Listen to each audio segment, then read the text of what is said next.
Rapat Forkopimcam Denpasar Utara terkait koordinasi perayaan Hari Raya Nyepi yang bersamaan dengan awal bulan suci Ramadan dilaksanakan di ruang pertemuan kantor desa Dauh Puri Kaje.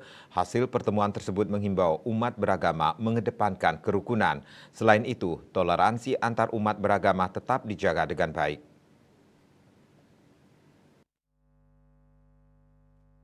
Saat menghadiri pertemuan tersebut, Kapolsek Denpasar Utara Ibtu Iputu Carlos Doleskit SHMH menyampaikan terima kasih kepada Kepala Desa Perbekal Desa Daupuri Kaje Igusti Ketut Sucipte yang sudah menginisiasi pertemuan tersebut.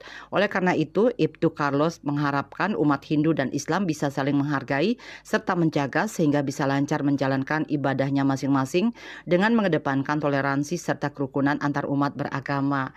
Apalagi Majelis Agama dengan Forum Kerukunan Umat Beragama FKUB Kota Denpasar sudah mengeluarkan surat keputusan bersama yang mengatur tentang tata cara pelaksanaan beribadah dan toleransi antar umat.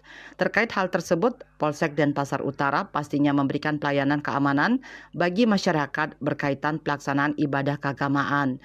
Pihaknya juga akan bersinergi bersama Kecamatan Denpasar Utara dan Koramil 01 Denpasar Timur, serta Forkopimcam Denpasar Utara dengan melibatkan tokoh agama, masyarakat, puri, dan pemuda. Carlos juga mengingatkan masyarakat agar kejadian yang dapat menciderai kerukunan antar umat beragama tidak terjadi lagi di tahun ini. Peristiwa tersebut diantaranya yang terjadi di wilayah Sumber Kelampok, Buleleng, dan Taman Pancing Denpasar Selatan. Ia mengajak seluruh warga agar saling menahan diri dan menghargai antar umat beragama. Kertanegara Bali Pos melaporkan.